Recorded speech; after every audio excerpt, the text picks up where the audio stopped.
La fe, visualización y creencia en obtener el deseo. Segundo paso hacia la riqueza.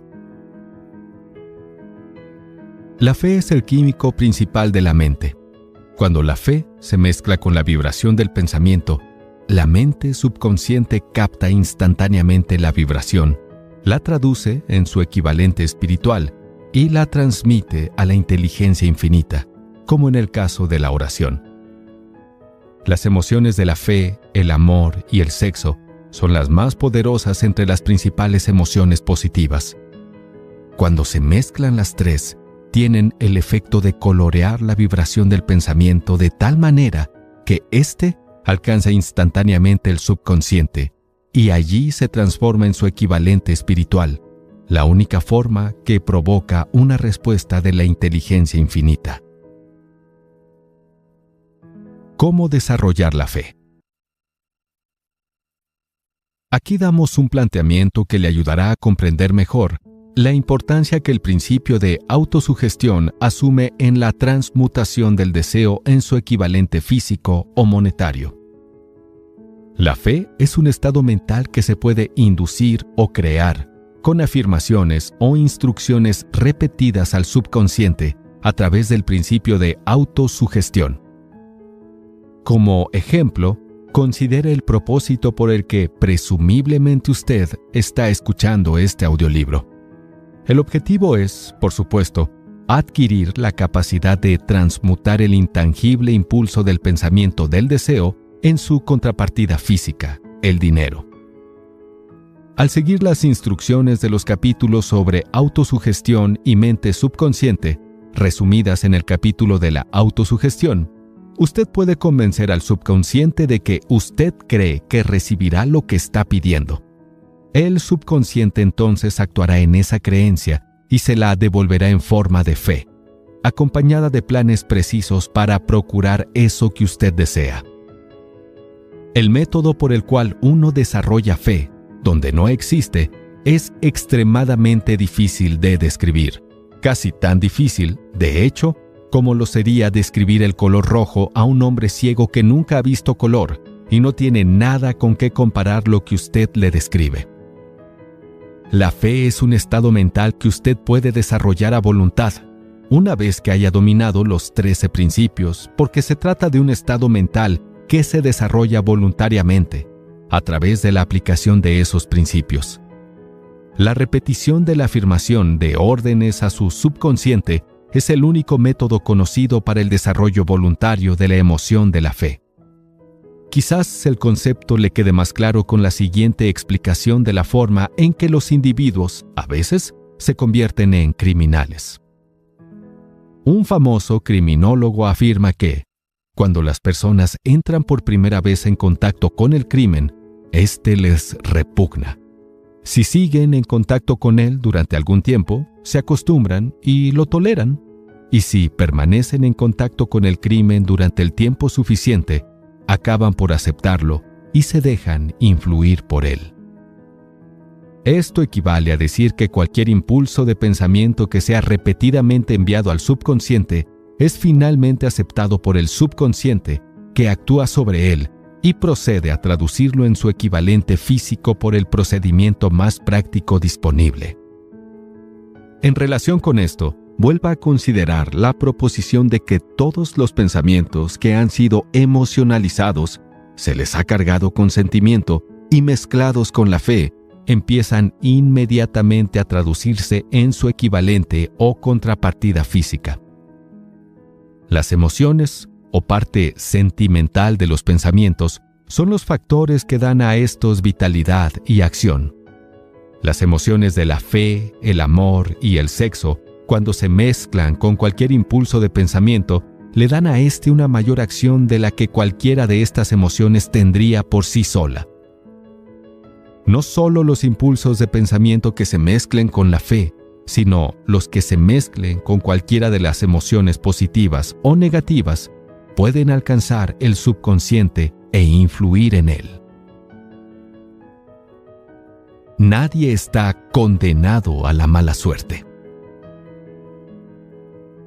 El subconsciente traducirá en su equivalente físico un impulso de pensamiento de naturaleza negativa o destructiva con tanta facilidad como actuará sobre pensamientos de naturaleza positiva o constructiva.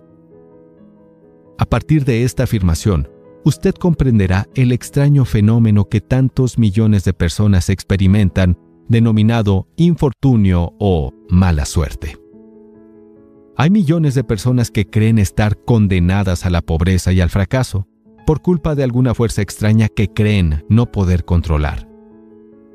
La verdad es, sin embargo, que ellos son los creadores de sus propios infortunios a causa de esta creencia negativa que su subconsciente adopta y traduce en su equivalente físico. Este es un momento apropiado para sugerirle de nuevo que usted puede beneficiarse transmitiendo a su subconsciente cualquier deseo que quiera traducir en su equivalente físico o monetario, en un estado de esperanza o creencia de que la transmutación tendrá lugar.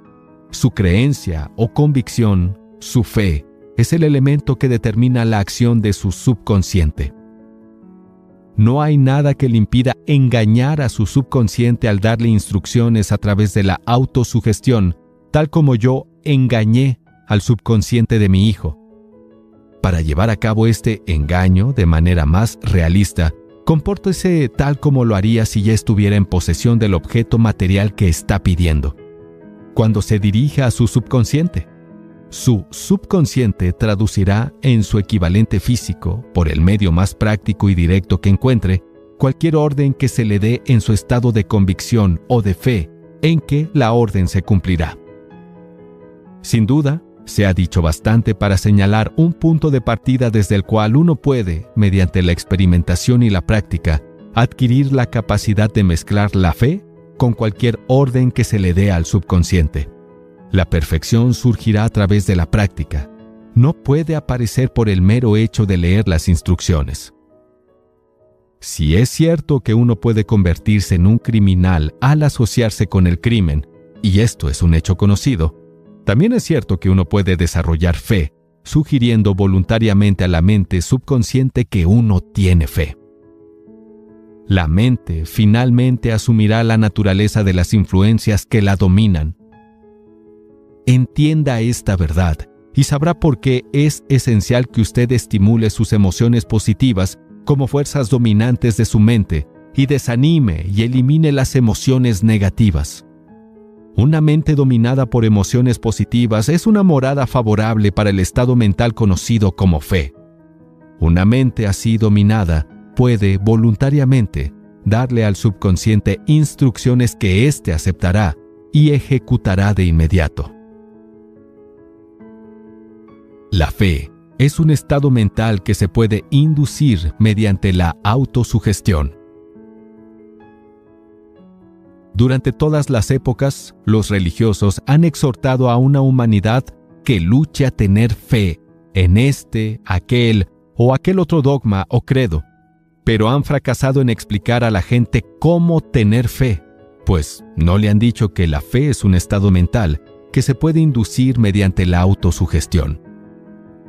En un lenguaje que cualquier ser humano normal podrá entender, describiremos todo lo que se sabe sobre el principio mediante el cual la fe puede aparecer donde no existe.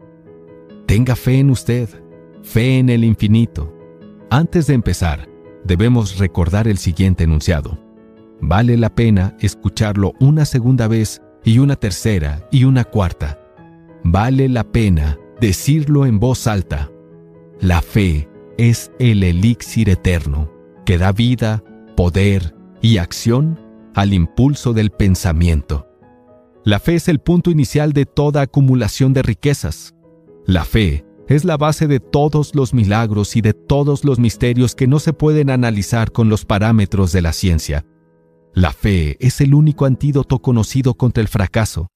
La fe es el elemento, el componente químico que, combinado con la oración, nos proporciona comunicación directa con la inteligencia infinita. La fe es el elemento que transforma la vibración ordinaria del pensamiento, creada por la mente finita del ser humano, en su equivalente espiritual. La fe es la única forma a través de la cual la fuerza cósmica de la inteligencia infinita puede ser dominada y usada por el ser humano. Cada uno de los enunciados anteriores puede ser probado. La prueba es simple y fácil de demostrar. Está envuelta en el principio de autosugestión. Por lo tanto, centremos la atención en el tema de la autosugestión para descubrir qué es y lo que se puede alcanzar con ella. Se sabe que uno llega finalmente a creer cualquier cosa que se repita a sí mismo, sea la afirmación verdadera o falsa. Si una persona repite una mentira una y otra vez, con el tiempo, llegará a aceptar esa mentira como algo cierto. Más aún, creerá que es cierta. Toda persona es lo que es a causa de los pensamientos dominantes que permite que ocupen su mente.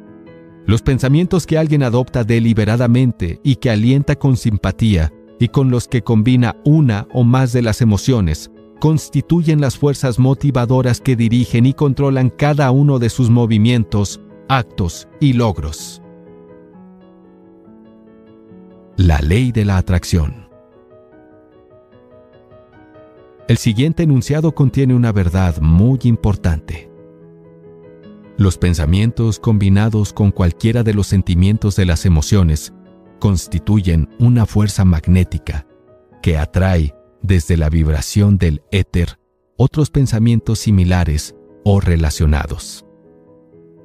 Un pensamiento magnetizado, así con emoción, se puede comparar con una semilla que cuando es plantada en terreno fértil, germina, crece y se multiplica una y otra vez, hasta que aquello que en un principio fue una pequeña semilla se convierte en millones de semillas de la misma clase. El éter es una gran masa cósmica de fuerzas eternas de vibración. Se compone tanto de vibraciones destructivas y de vibraciones constructivas. Contiene, en todo momento, vibraciones de prosperidad, salud, éxito y felicidad, pero también vibraciones de miedo, pobreza, enfermedad, fracaso, miseria. Hace lo mismo que hace con los sonidos de la radio, acarreando en todo momento el sonido de cientos de combinaciones musicales y cientos de voces humanas que mantienen su propia individualidad y forma de identificarlas. De este gran almacén del éter, la mente humana está constantemente atrayendo vibraciones que armonicen con aquello que la domina. Cualquier idea, plan, pensamiento o propósito que uno abrigue en su mente atrae, de las vibraciones del éter, infinidad de ideas afines. Adhiere estas ideas a su propia fuerza y crece hasta convertirse en el amo dominante y motivante del individuo en cuya mente se ha alojado. Volvamos ahora al punto inicial, para informarnos de cómo se puede plantar en la mente la semilla original de una idea, plan o propósito. La información es fácil de entender. Cualquier idea, plan o propósito se puede injertar en la mente mediante la repetición del pensamiento. Por eso es que a usted más adelante se le pide escribir una declaración de su propósito principal u objetivo preciso primordial, memorizarlo y repetirlo en voz alta todos los días hasta que las vibraciones auditivas hayan alcanzado su subconsciente. Somos lo que somos debido a las vibraciones del pensamiento que recogemos y registramos a través de los estímulos de nuestro ambiente diario. Decídase a dejar de lado las influencias de todo ambiente desfavorable y a construir su propia vida a la medida. Superando la falta de confianza en uno mismo. Cuando haga un inventario de sus activos y pasivos mentales, quizá descubra que su mayor debilidad sea su falta de confianza en sí mismo. Esta desventaja puede ser superada y la timidez transformada en valor con la ayuda del principio de la autosugestión. La aplicación de este principio puede darse mediante la sencilla enunciación de los impulsos de pensamiento puestos por escrito, memorizados y repetidos hasta que lleguen a formar parte del instrumental del que la facultad inconsciente de su mente disponga. Fórmula de la confianza en uno mismo. Primero, sé que tengo la capacidad de alcanzar el objeto del propósito definido de mi vida. Por lo tanto, exijo de mí mismo acción perseverante y continua hasta conseguirlo, y aquí y ahora prometo ejecutar tal acción. Segundo, acepto que los pensamientos dominantes de mi mente se reproducirán con el paso del tiempo en actos físicos externos y se transformarán gradualmente en una realidad física. Por lo tanto, concentraré mis pensamientos durante 30 minutos cada día en la tarea de pensar en la persona en que me propongo convertirme, creando así una imagen mental clara de esa persona. Tercero, sé que mediante el principio de la autosugestión, cualquier deseo que abrigue con perseverancia eventualmente buscará expresarse a través de ciertos medios prácticos para obtener el objeto que haya tras él. Por lo tanto, dedicaré 10 minutos cada día a exigirme a mí mismo el desarrollo de mi autoconfianza. Cuarto, he escrito con claridad una descripción del objetivo primordial de mi vida y nunca dejaré de esforzarme hasta que haya desarrollado la suficiente autoconfianza para alcanzarlo. Quinto, comprendo claramente que no hay riqueza ni posición que pueda durar mucho tiempo, a menos que se construya sobre la base de la verdad y la justicia. Por lo tanto, A. No haré ninguna transacción que no beneficie a todos los involucrados. B. Tendré éxito atrayendo hacia mí las fuerzas que deseo usar y la cooperación de otras personas. C. Induciré a otros a servirme gracias a mi disposición de servir a otros. D.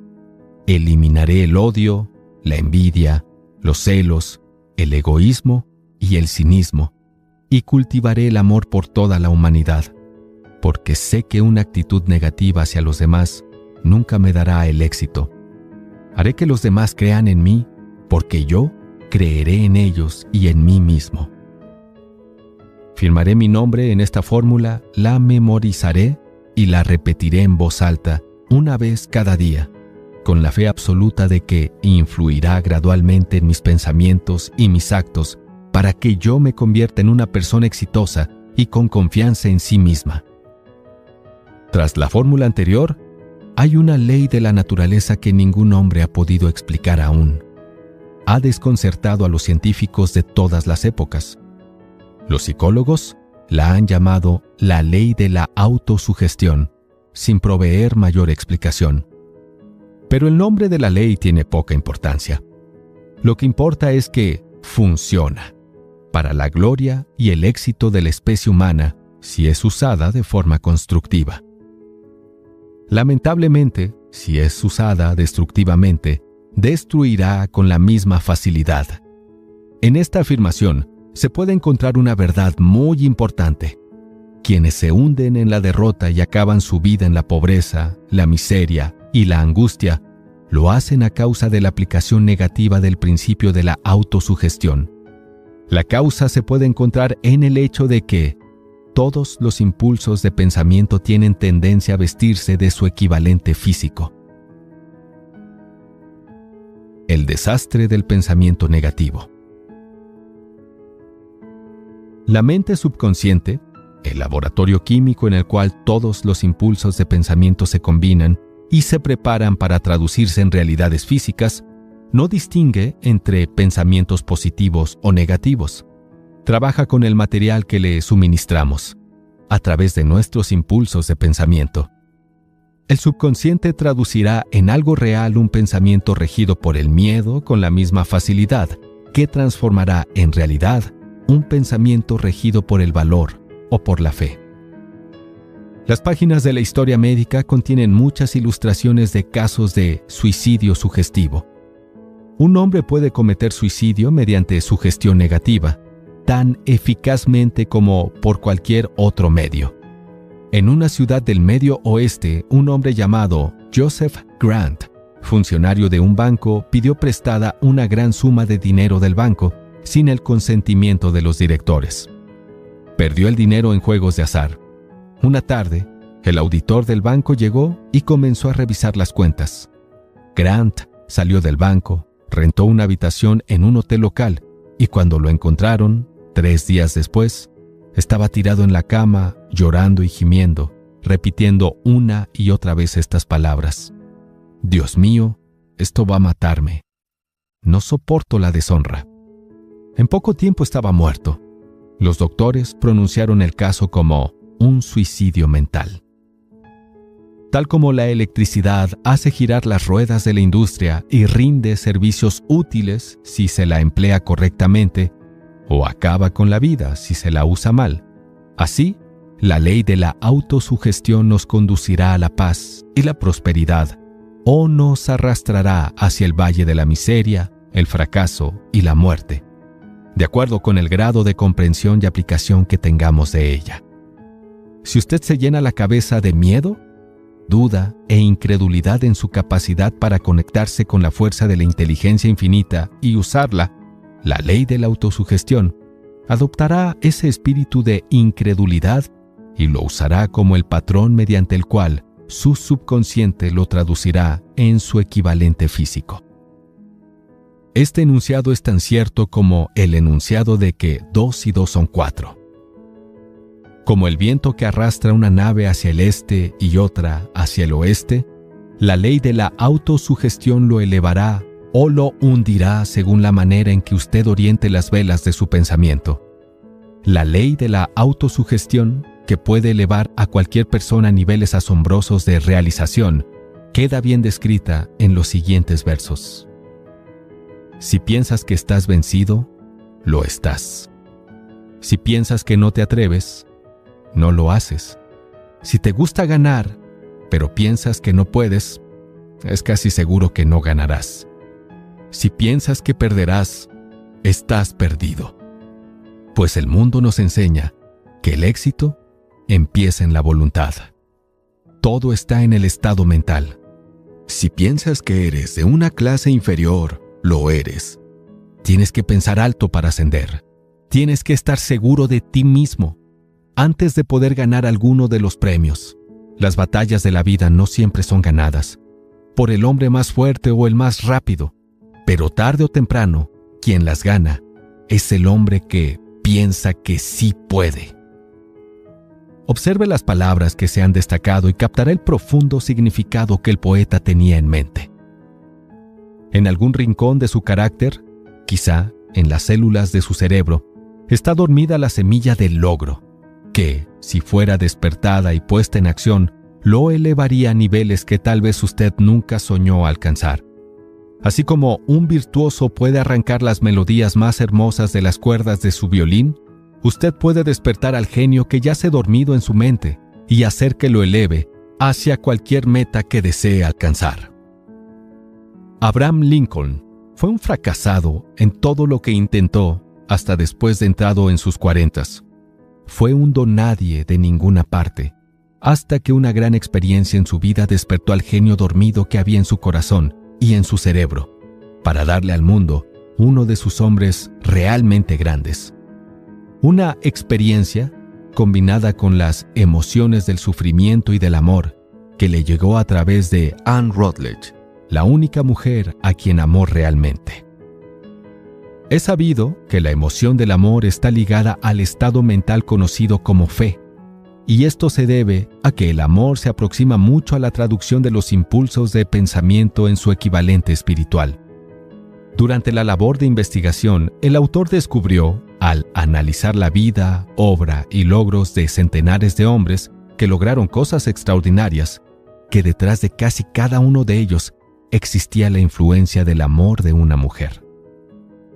La emoción del amor en el corazón humano y el cerebro crea un campo favorable de atracción magnética que provoca un flujo de las vibraciones más altas y más finas que están flotando en el éter. Si quiere pruebas del poder de la fe, estudie los logros de los hombres y mujeres que la han usado. Jesús el Nazareno encabeza la lista. La cristiandad es la mayor fuerza que influencia las mentes de las personas. La base de la cristiandad es la fe, sin importar cuántos hayan falseado o mal interpretado el significado de esa gran fuerza y sin importar cuántos dogmas y credos que no reflejan sus postulados se han creado en su nombre. La esencia de las enseñanzas y logros de Cristo, que pueden haberse interpretado como milagros, son nada más y nada menos que fe. Si hay fenómenos que puedan llamarse milagrosos, estos se producen solo a través del estado mental conocido como fe. Ciertos maestros de la religión, entre ellos algunos que se autodenominan cristianos, ni entienden ni practican la fe. Consideremos el poder de la fe, tal como nos la mostró un hombre bien conocido por toda la humanidad, Mahatma Gandhi de la India. En este hombre, el mundo tuvo uno de los ejemplos más sorprendentes de las posibilidades de la fe que conozca la humanidad. Gandhi ostentó más poder potencial que ningún otro de sus contemporáneos, y esto a pesar del hecho de que no contó con ninguna de las herramientas ortodoxas del poder, tales como dinero, barcos de guerra, soldados ni material bélico. Gandhi no tenía dinero, ni casa, ni siquiera ropas, pero tenía poder. ¿Cómo obtuvo ese poder? Lo creó a partir de su comprensión del principio de la fe y mediante su capacidad para trasplantar esa fe a las mentes de 200 millones de personas. Gandhi consiguió a través de la influencia de la fe lo que el poder militar más poderoso del mundo no pudo ni nunca podrá conseguir a través de soldados o equipo militar. Él logró la sorprendente proeza de influir en 200 millones de mentes para unirse y moverse al unísono como una sola mente. ¿Qué otra fuerza de este mundo, aparte de la fe, puede lograr tanto?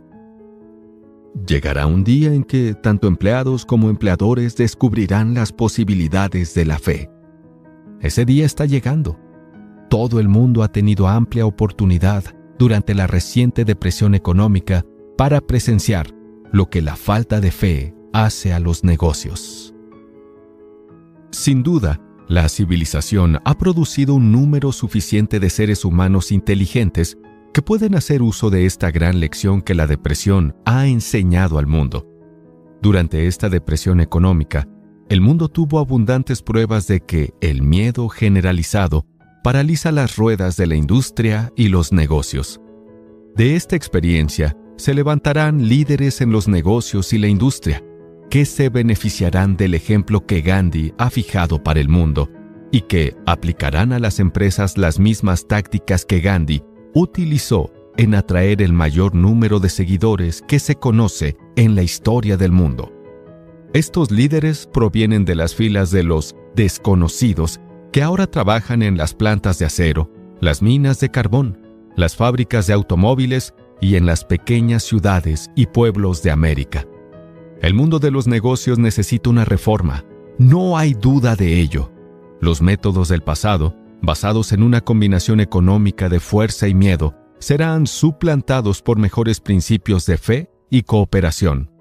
Los trabajadores recibirán más que salarios, recibirán dividendos de sus empresas, al igual que quienes aportan el capital para los negocios. Pero primero, tendrán que dar más a sus empleadores y poner fin a estas disputas y negociaciones por la fuerza a costas del público. Deben ganarse el derecho a los dividendos. Por otra parte, y esto es lo más importante de todo, los negocios serán dirigidos por líderes que comprendan y apliquen los principios empleados por Mahatma Gandhi. Solo de esta manera los líderes podrán obtener de sus seguidores el espíritu de cooperación plena que constituye el poder en su forma más alta y más duradera. Esta estupenda era de las máquinas en la que vivimos y de la que apenas estamos saliendo, le ha robado el alma a las personas. Sus líderes las han manejado como si fueran frías piezas de maquinaria, pero se vieron obligados a hacerlo por culpa de empleados que negociaron, a expensas de todos, solo obtener y no dar. El lema del futuro será la felicidad humana y la alegría, y cuando se haya alcanzado este estado de ánimo, la producción se hará cargo de sí misma, con más eficacia que cualquier cosa que jamás la lograron las personas que nunca pudieron mezclar la fe y el interés individual con su trabajo. La historia de Charles M. Schwab y la Corporación del Acero. Debido a la necesidad de la fe y de la cooperación en la operación de los negocios y de la industria, será tan interesante como provechoso analizar un suceso que nos proporciona una excelente comprensión del método por el cual los industriales y los individuos de negocios acumulan grandes fortunas, dando antes de intentar recibir.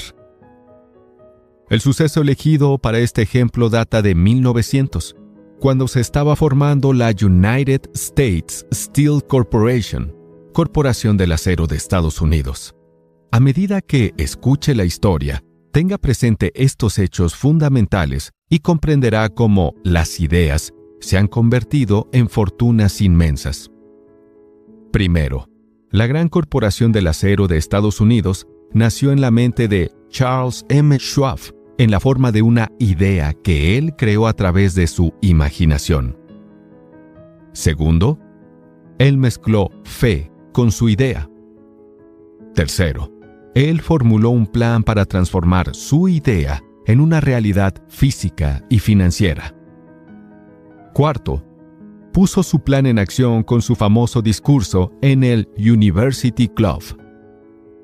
Quinto, aplicó y dio seguimiento a su plan con persistencia y lo apoyó con decisión firme hasta que había sido totalmente ejecutado. Sexto, preparó el camino para el éxito mediante un deseo ardiente de alcanzar el éxito. Si usted es de los que se han preguntado a menudo cómo se han acumulado las grandes fortunas, la siguiente historia de la creación de la United States Steel Corporation le resultará esclarecedora. Si tiene alguna duda de que los individuos pueden pensar y hacerse ricos, esta historia disipará esa duda, porque usted podrá ver con claridad en la historia de esta corporación la aplicación de una porción importante de los 13 principios que se describen en este audiolibro. El asombroso relato del poder de una idea ha sido escrito de forma espectacular por John Lowell del New York World Telegram y lo transcribimos con su aprobación. Un bonito discurso de $1,000 millones.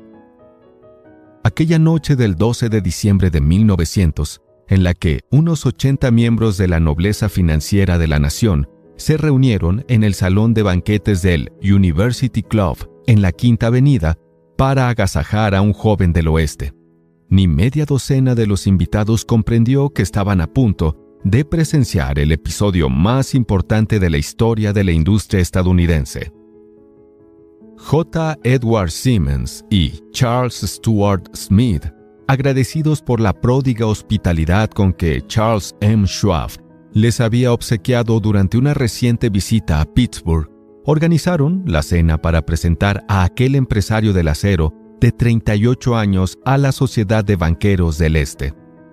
Pero no esperaban que arrasara de tal modo la reunión. De hecho, le advirtieron que los pechos que llenaban las camisas de Nueva York no responderían a la oratoria y que, si no quería aburrir a los Stillman y los Harriman y los Vanderbilt, sería mejor que se limitara a 15 o 20 minutos de discursos amables y educados y que con eso bastaría. Incluso John Pierpont Morgan, sentado a la derecha de Schwab, como indicaba su dignidad imperial, pensaba en estar solo muy brevemente en el banquete. Y en lo que se refería a la prensa y al público, todo el asunto presentaba tan poco interés que los periódicos del día siguiente ni lo mencionaron. De manera que los dos anfitriones y sus distinguidos invitados probaron los habituales 7 u 8 platos. Hubo poca conversación, y versara sobre lo que versase fue parca. Pocos de los banqueros y agentes de bolsa habían visto antes a Schwab, cuya carrera había florecido en los bancos de Monongahela, y ninguno lo conocía bien. Pero antes de que la velada acabara, ellos y el maestro del dinero Morgan serían arrancados de sus sillas en admiración, y un bebé de $1,000 millones, la United States Steel Corporation, sería concebido. Quizás sea una lástima para la historia que no exista ninguna grabación del discurso de Charlie Schwab en aquella cena. Él repitió algunas partes de él en una fecha posterior durante una reunión similar de los banqueros de Chicago. Y aún más adelante, cuando el gobierno demandó la disolución del monopolio del acero, este dio su propia versión, desde el estrado, del discurso que estimuló a Morgan a iniciar un frenesí de actividad financiera. Es probable, sin embargo, que se tratara de un discurso casero con incorrecciones gramaticales, pues los perfeccionismos del lenguaje nunca le interesaron a Schwab, lleno de refranes y compaginado con ingenio. Pero, aparte de eso, tuvo una fuerza y un efecto impresionantes sobre los $5,000 millones de capital estimado que los comensales representaban. Cuando el discurso terminó y la reunión estaba todavía bajo su hechizo, y aunque Schwab había hablado durante 90 minutos, Morgan condujo al orador a una ventana apartada donde, balanceando las piernas en un alto e incómodo asiento, hablaron durante 1 hora más. La magia de la personalidad de Schwab se había puesto en acción con toda su potencia, pero lo más importante y perdurable fue el programa detallado y explícito que presentó para el engrandecimiento del acero. Muchos otros habían tratado de interesar a Morgan en montar juntos un monopolio del acero, siguiendo el mismo patrón establecido por los monopolios de pastelería, cables y aros, azúcar, goma, whisky, aceite y goma de mascar. John W. Gates, el apostador, lo había instado a crearlo, pero Morgan no confiaba en él. Los hermanos Moore, Bill y Jim, mayoristas de Chicago que habían fusionado una fosforera y un monopolio de galletas, habían tratado de convencerlo, fracasando en su intento. Elbert H. Gary, el sacrosanto abogado rural, quiso iniciarlo, pero no era lo bastante grande como para impresionar a Morgan.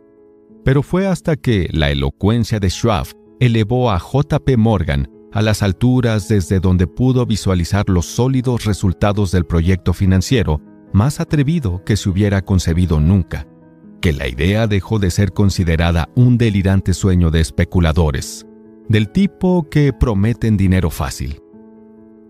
El magnetismo financiero que, hace una generación, empezó a atraer miles de compañías pequeñas y a veces ineficazmente dirigidas hacia grandes corporaciones capaces de aplastar la competencia.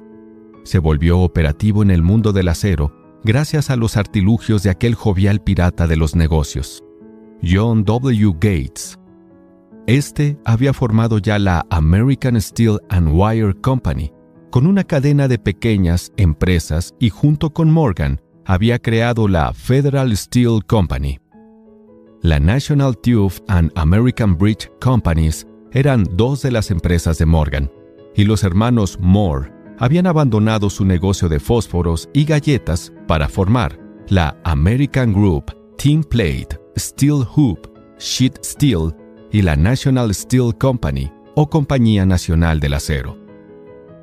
Pero al lado del gigantesco monopolio vertical de Andrew Carnegie, dirigido por sus 53 accionistas, esas otras empresas resultaban insignificantes. Podían unirse y unirse como mejor les pareciese, pero ni todas juntas harían mella en la organización de Carnegie, y Morgan lo sabía. El viejo y excéntrico escocés también lo sabía. Desde las majestuosas alturas del castillo de Skibo, en Escocia, había visto, primero divertido y luego con resentimiento, los intentos de las pequeñas compañías de Morgan de entrometerse en sus negocios. Cuando los intentos se tornaron demasiado agresivos, el mal genio de Carnegie se convirtió en ira y en deseos de venganza.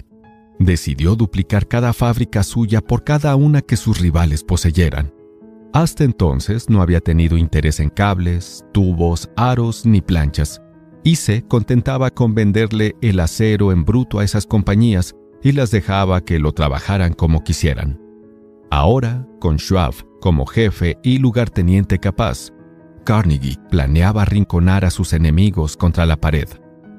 Así fue como Morgan vio la solución a su problema en el discurso de Charles M. Schwab, Un monopolio sin Carnegie, el gigante, no sería ningún monopolio, sino, como alguien dijo, sería como un pastel de ciruelas sin ciruelas.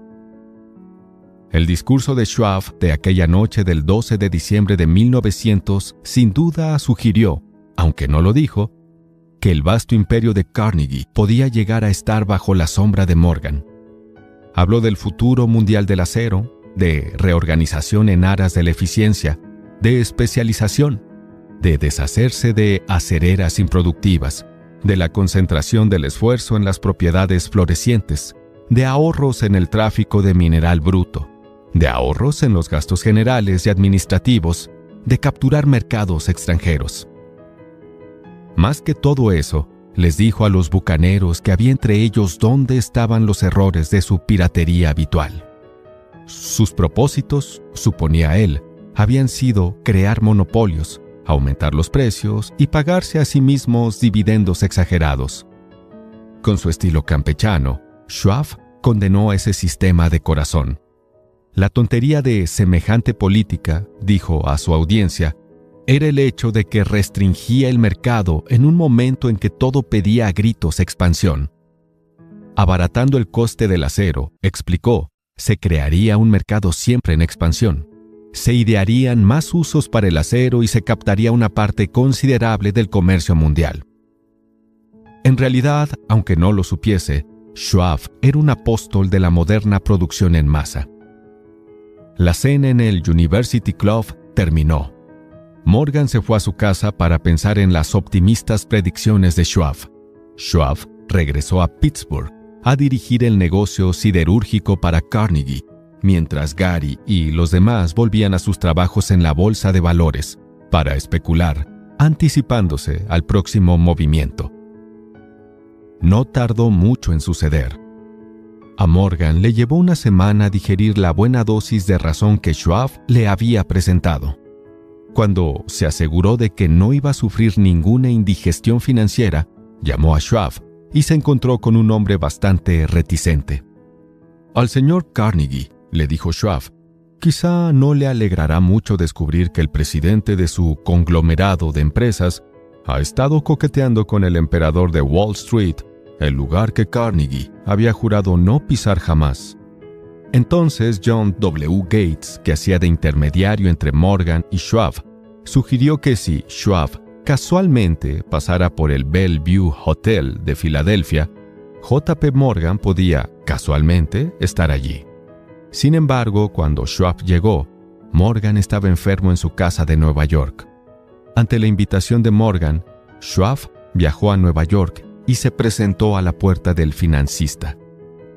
Ahora, ciertos historiadores económicos han expresado la sospecha de que esta historia, desde el principio al fin, fue planificada por Andrew Carnegie, que la cena en honor de Schwab, el célebre discurso, la reunión del domingo por la noche entre Schwab y el rey del dinero Morgan fueron organizados por el sagaz escocés.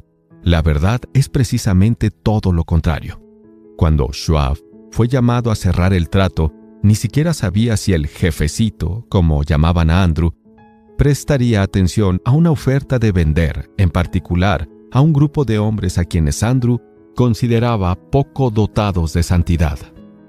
Pero Schwab llevó a la reunión 6 hojas escritas de su puño y letra, llenas de datos que, según él, representaban el valor físico y potencial de rendimiento de cada compañía metalúrgica que él consideraba una estrella esencial en el nuevo firmamento del metal. 4 hombres sopesaron esas cifras toda la noche. El jefe, por supuesto, era Morgan, firme en su credo del derecho divino del dinero. Con él estaba su socio aristocrático Robert Bacon, un erudito y un caballero. El tercero era John W. Gates, a quien Morgan tachaba de apostador y utilizaba como herramienta. El cuarto era Schwab, que sabía más sobre el proceso de elaborar y vender acero que cualquier grupo de hombres de su época. A lo largo de aquella reunión, las cifras del hombre de Pittsburgh no se cuestionaron nunca. Si decía que una compañía valía tanto, así era, y punto. También insistió en incluir en la nueva fusión de empresas solo las empresas que él tenía nominadas.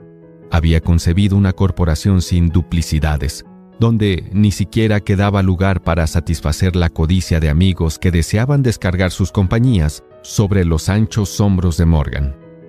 Así, dejó por fuera un grupo de las compañías más grandes sobre las que los Walruses y Carpenters de Wall Street habían puesto sus ojos hambrientos. Al amanecer, Morgan se puso de pie y se acomodó la espalda. Solo quedaba un asunto pendiente.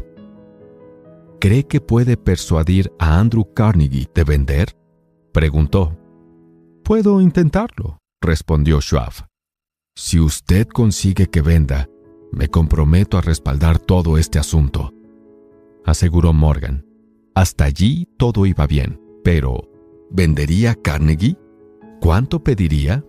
Schwab pensaba en unos $320 millones. ¿Cómo se efectuaría el pago? ¿En acciones ordinarias o preferentes? ¿En bonos? ¿En efectivo? Nadie podía reunir $320 millones en efectivo. En enero, hubo un partido de golf en los helados prados de St. Andrews en Westchester.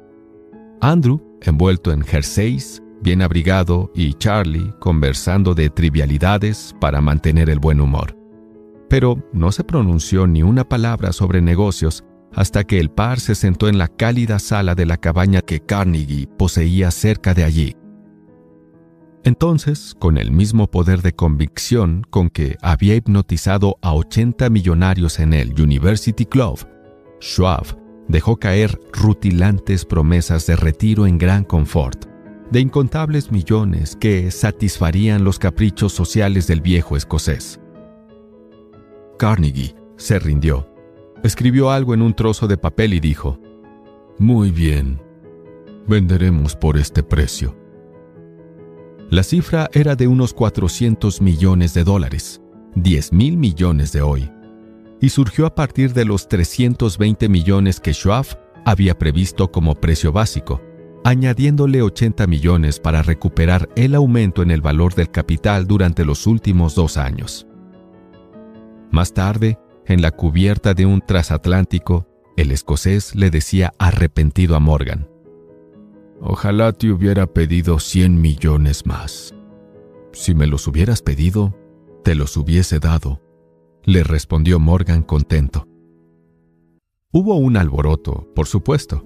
Un corresponsal británico envió un cable diciendo que el mundo del acero extranjero estaba aterrado ante la gigantesca corporación.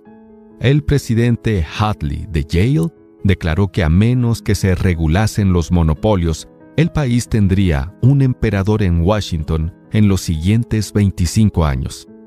Pero ese hábil agente de bolsa, Keene, se aplicó a su trabajo de vender tan vigorosamente las nuevas acciones al público, que todo el exceso de liquidez, estimado por algunos en cerca de $600 millones, fue absorbido en un abrir y cerrar de ojos. De manera que Carnegie obtuvo sus millones. El sindicato de Morgan consiguió 62 millones por sus problemas, y todos los muchachos, desde Gates a Gary, también ganaron sus millones. Schwab, de 38 años, obtuvo su recompensa. Fue nombrado presidente de la nueva corporación y ostentó el cargo hasta 1930. La riqueza empieza con una idea. La dramática historia de grandes negocios que usted acaba de leer se incluyó en este audiolibro como ejemplo perfecto del método por el cual el deseo puede transmutarse en su equivalente físico.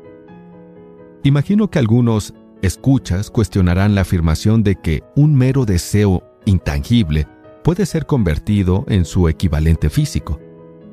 Sin duda, algunos dirán: no es posible convertir nada en algo. La respuesta está en la historia del acero de la United States Steel. Esa gigantesca organización se creó en la mente de un hombre.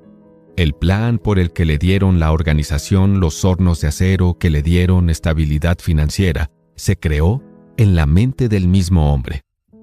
Su fe, su deseo, su imaginación, su perseverancia fueron los verdaderos ingredientes esenciales que conformaron la United States Steel Corporation. Los hornos y equipos adquiridos por la empresa, después de haber surgido a la existencia legal, fueron incidentales, pero un análisis cuidadoso revelará el hecho de que el valor estimado de las propiedades adquiridas por la corporación se incrementó en unos $600 millones por la mera transacción que los consolidaba bajo una misma gerencia. En otras palabras, la idea de Charles M. Schwab, sumada a la fe con la que contagió a J.P. Morgan y a los demás, se vendió con una ganancia aproximada de $600 millones, 15,000 millones de hoy. No es una suma insignificante por una sola idea. Lo que pasó luego con algunos de los hombres que tomaron su parte de los millones de dólares de ganancias logrados por esta transacción es un asunto que ahora no nos concierne. Lo importante del logro asombroso es que sirve como evidencia incuestionable de la solidez de la filosofía que se describe en este audiolibro, porque esta filosofía estuvo en el centro de la transacción. Más aún, lo práctico de esta filosofía fue demostrado por el hecho de que la United States Steel Corporation prosperó hasta convertirse en una de las empresas más ricas y poderosas de Estados Unidos, dando empleo a miles de personas, desarrollando nuevas aplicaciones para el acero y abriendo nuevos mercados, demostrando de ese modo que los millones de beneficio que la idea de Schwab produjo estaban bien merecidos. La riqueza empieza en forma de pensamientos. La cantidad está limitada solo por la persona en cuya mente ese pensamiento se pone en movimiento. La fe elimina las limitaciones. Recuerde esto cuando esté preparado para negociar con la vida el precio que usted pedirá por obtener lo que quiere.